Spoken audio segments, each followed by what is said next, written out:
DMD 320 application and mobile design. So this week we are going to tool around the Canvas site, get to know the structure of the class, take a look at the projects we're going to be working on, the resources we have, and we're going to talk a little bit about how this class relates to the UX and interface design class as well as the web design class. Okay, so let's start out here on our Canvas home page. By now you should be familiar with this. Hopefully you've checked this out already in advance. Obviously you know what the class is all about because you signed up for it. We have the learning outcomes, what we're going to be covering in class. We're going to be doing research and ideation techniques to develop front-end app and mobile solutions. We're going to conduct prototyping, simulators and wireframe user testing for app and mobile design, and we're going to demonstrate an understanding of the different approaches to fixed, responsive, native, and mobile web apps and sites, including physical limitations and design challenges.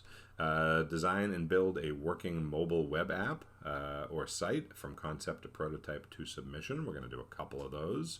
And of course, as in all of my classes, you are going to work on thoughtfully critiquing and being critiqued by other students, because that is the conversational part of it all. All right, so like all my classes, this is broken down into weekly modules and weekly announcements. They correspond with, of course, the weeks of the semester. There are 15 weeks in a semester, so there are 15 modules and 15 announcements. Modules are basically folders full of the stuff that we need for the week, so that's where you can find everything.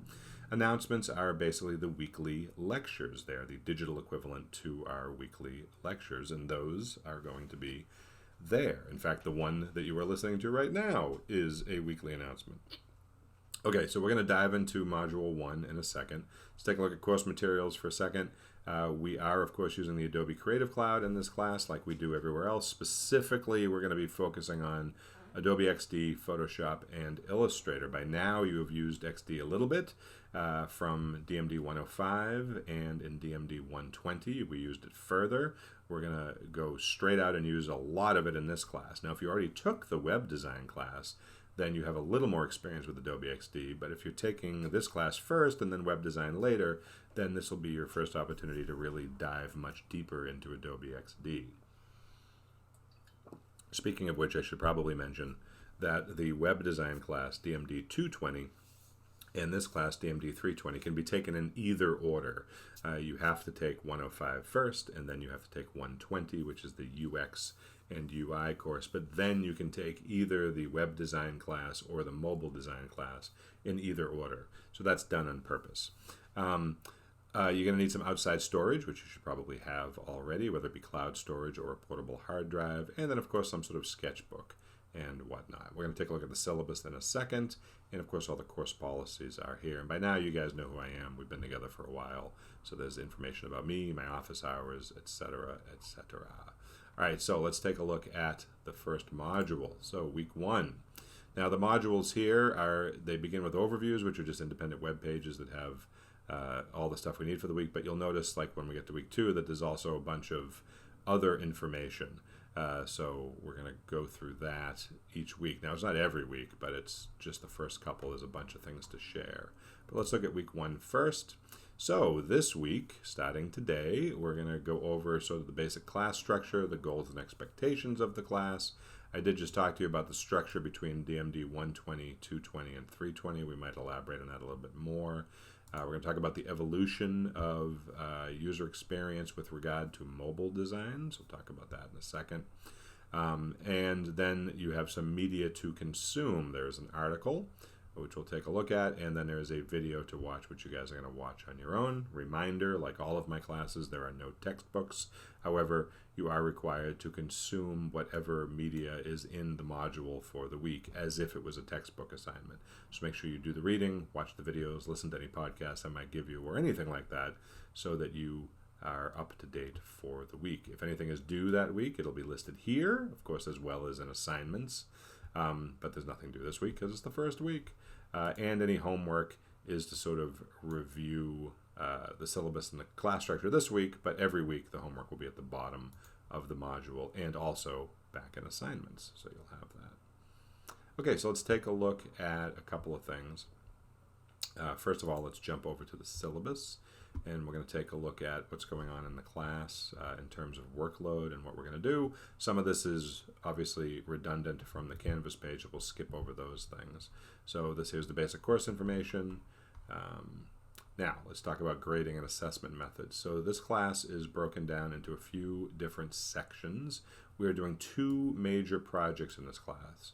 Combined, they're worth 60% of your grade.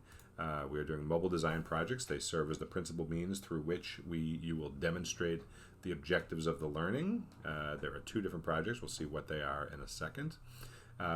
We are doing some mobile app coding exercises. So if you remember back to DMD 120, the user experience and interface design class, you guys did coding exercises through Code Academy to learn a little bit about HTML and CSS. In this class, we're doing something similar, but we're not using Code Academy. We're using a different system for that, which we'll get into later.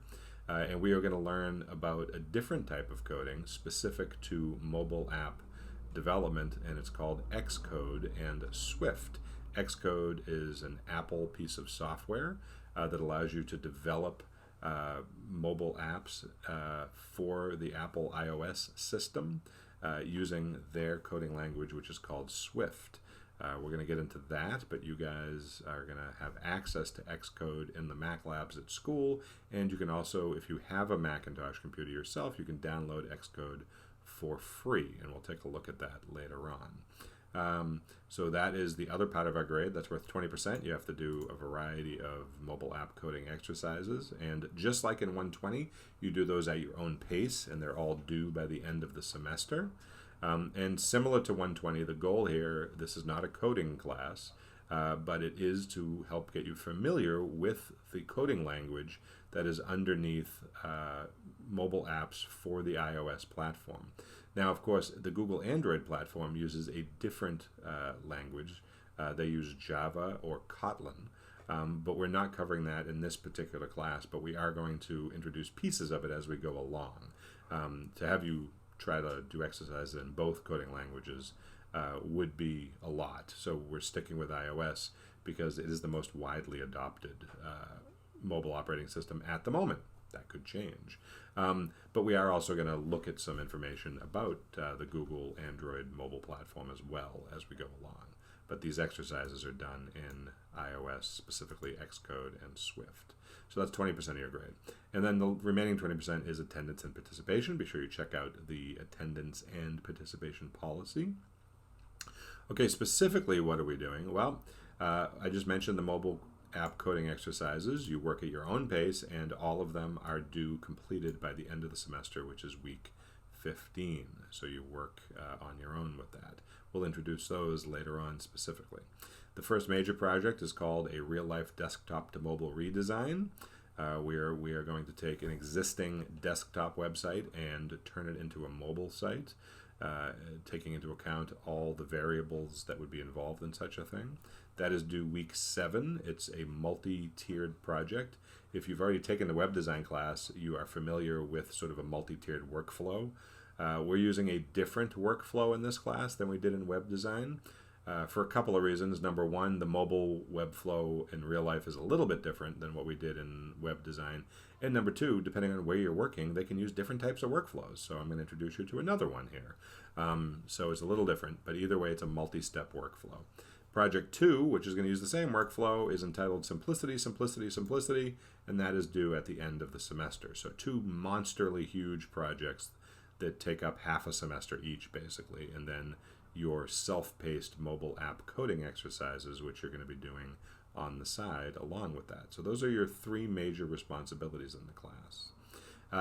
Now, like I said, there is a specific workflow to the major projects. So note that Project 1 and 2 have the exact same 5 deliverables.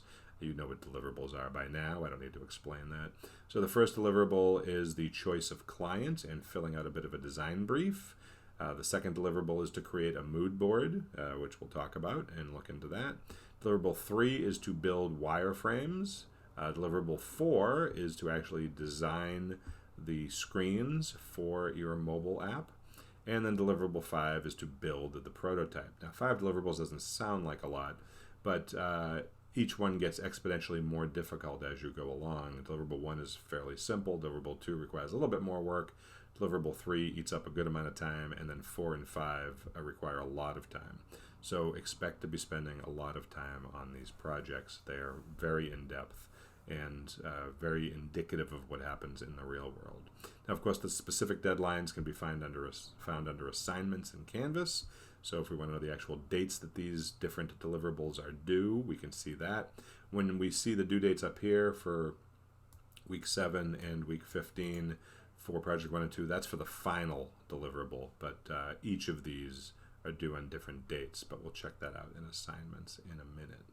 All right, moving down. We talked about course materials already over on Canvas, so we'll skip that. Course policies you can also find on Canvas, so we'll skip that. Make sure you read through them. A couple of them have changed between last semester and this semester. Okay, so the modules. Now, the modules that you see here in the syllabus are identical to the modules you see in Canvas, but some people like to work off of a syllabus as opposed to looking through everything in Canvas, so you have the option. The dates of each module are right here, so you can see what's what. Gives you an idea of what we're doing each week, and if you want to jump ahead just to get a rough idea of what's going on, you can sort of do that as well. You have time before we get into the Xcode exercises, so you can jump ahead if you would like and download Xcode to your computer or start practicing with it on the Macintoshes on campus.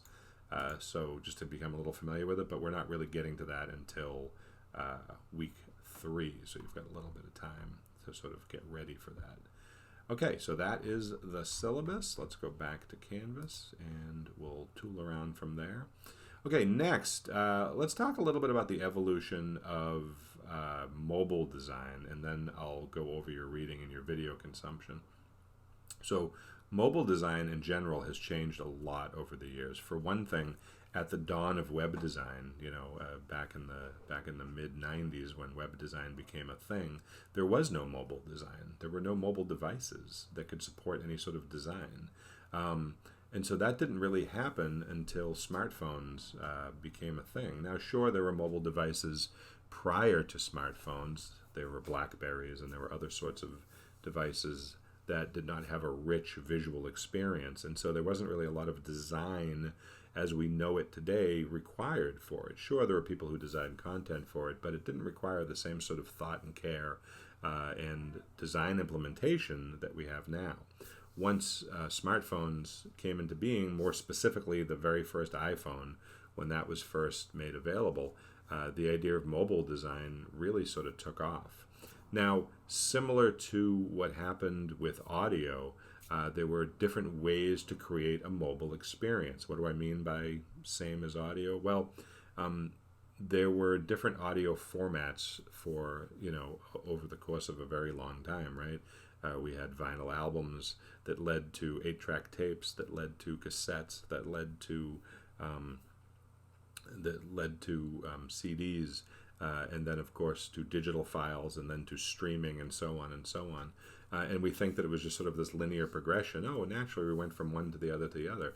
But once we got into the digital experience of CDs, there were other types of digital media that wanted to become the norm. They wanted to become the most well adopted. In fact, some even had better sound quality than CDs, but did not become widely adopted. Because what ends up happening is the public sort of decides what they want. And it really has nothing to do with what is better quality or what has better technology behind it. It really comes down to what people want. CDs were affordable. They held a lot of songs, and you could load them into your car's CD player or your home CD player, and you were off and going. Now, of course, that better quality format that didn't win the race, as it were, doesn't mean it was a bad format. It just means that it didn't get widely adopted. Now, of course, we're in digital streaming, and everybody has Apple Music or Spotify or something like that. But back at the time that we were still using physical digital media, it was sort of a race as to what was going to get adopted. Well, mobile design for the web was sort of the same way. There were two different ways to design mobile sites. One of them was to create a dedicated mobile destination, meaning that if you were accessing a website on a browser, on a desktop, you would go to the desktop version of that website. And if you were accessing it on a smartphone, well, then you would be directed to the mobile version of that site. But in truth, there were two completely different sites. It meant that web designers had to design two completely different versions of their website. And while that is a lot of extra work, it did maintain the design integrity of what they wanted because the format is different, right? You know, when you view websites on a desktop computer or on a laptop, it's presented to you horizontally in a much larger scale. And it can do things differently. On a mobile phone, on a smartphone, it's presented to you primarily in the vertical format. And you can fit less things on the screen, right? It just doesn't fit as much stuff.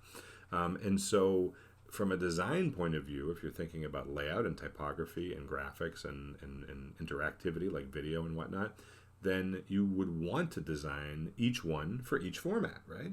But it's twice the amount of work, required more people, more time. It wasn't that cost effective. And so even though it was a better solution from a design point of view, it was not as widely adopted a solution because it just required more work, more people, and more money. Similar to those audio formats that were technically better than CDs, but just required more of everything. And so they didn't get widely adopted.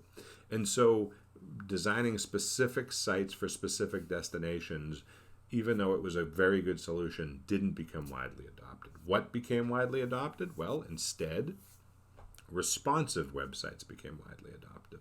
And what a responsive website is a website that's designed to change its appearance depending on how it's being viewed. It simply morphs and changes, kind of like a transformer, as it were, right? And so if we open up certain websites, so for example, I'm going to open up a website here, and you can take a look. So this here, of course, is Apple's website. We're going to switch over to a different website.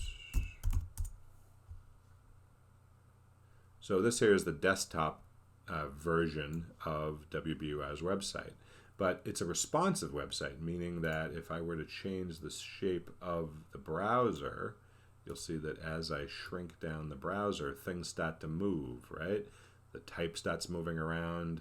It goes from being multiple columns to one column. And if I get even smaller, then the sidebar goes away. And if I get even smaller, the column shrinks further and the photos start to shrink. And so that's what I mean by a responsive website, meaning that depending on the format and the size that you're presenting, the website will change.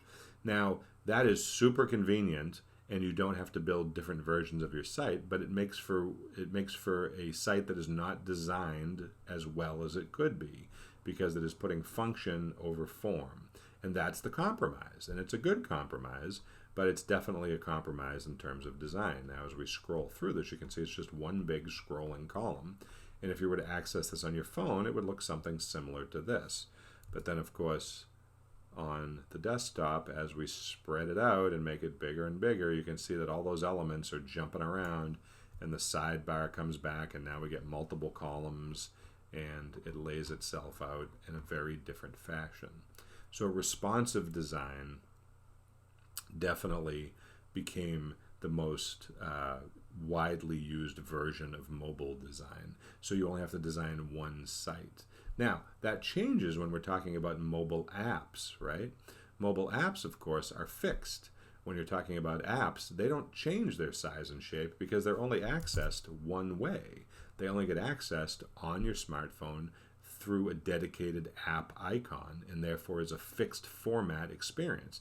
Now, it might change from vertical to horizontal on your phone, but it's still a fixed format experience. And so apps, in a way, kind of reintroduce the idea of a specific destination for a specific type of format. And so now today, we have sort of the best of both worlds. We have websites that are responsive, that can work in the desktop environment and can work in the mobile environment. And there are different things that you have to pay attention to as the designer to make a good responsive site that works in all of those environments. So we're going to learn about that as we go along in this class. And then if you're designing an app, well, that's a fixed format destination, and that allows you to be a little more specific about how things are designed. But of course, it's limited to only certain types of access. You can't access apps just by pulling them up on your web browser. You have to go through the app, through the specific pipeline that is available on your smartphone. So that is really how the evolution happened in the growth of mobile design. And now we have sort of these two experiences that really have evolved quite a bit. Okay, so speaking of the evolution of things over time, your reading is going to be the evolution of user experience design, which is this article here from Smashing Magazine. If you are unfamiliar with Smashing Magazine, it is a great web designer's blog that focuses on UX design as well as a variety of other things. So you can certainly check that out. But this article here, The Evolution of User Experience Design, speaks a lot about how it has come to be over the years based on the different types of devices and experiences that we are having. Okay, the next bit of consumption you're going to do is you're going to watch this video. Now, this is much longer than most videos I would give to you guys, which is why I'm keeping this lecture short, because you're going to watch this on your own. But this is the Principles of Mobile App Design, which is a really great overview from a Google I/O conference that talks about the basic principles of mobile app design. Now, we, of course, are going to get into these in smaller detail, bit by bit throughout the semester, but I thought this would be a good primer to listen to this and watch this. It's 43 minutes long, so it definitely is much longer than most videos I would give you, but it is well worth it and goes into great detail about sort of the basic foundational elements of good mobile app design, which we are going to employ in this class. Okay, so back to Canvas for a minute. I just wanted to show you some of the things you can access that can come in handy. So obviously the modules and the announcements are sort of your main bread and butter, but you'll notice over here on the side you can also access files, which will give you access to all the different things for class, and many of them appear in the modules and the announcements. But if you just want to dive into the file system, you can do that. For example, the one main folder you're going to want to get your hands on is the resources folder, which has a variety of handouts, which we're going to start to get into in the next few weeks. But you probably want to preview them now and just sort of check things out. There's a handout all about Xcode, because we're going to be doing that. There's icons that we're going to be using in our projects. There's an ideation handout, printable wireframe screens, different UI elements for Adobe XD, our handout, What is Usability Testing, which you probably remember from DMD 120, because you are going to do some usability testing in this class too. Although I will tell you that usability testing in this class won't be as prominent as it was in 120 and 220 if you took that class already. But we are still going to do some usability testing, but we're going to focus more on building in this class. So the U testing is still here, but not as much as it was. Okay, so probably download those and have them available. All right, so that is it for our first lecture. There's lots of stuff for you to go over and become familiar with, and definitely make sure you read this article and watch this video, and then on Wednesday, we're going to talk about them. All right, guys, nice to have you again.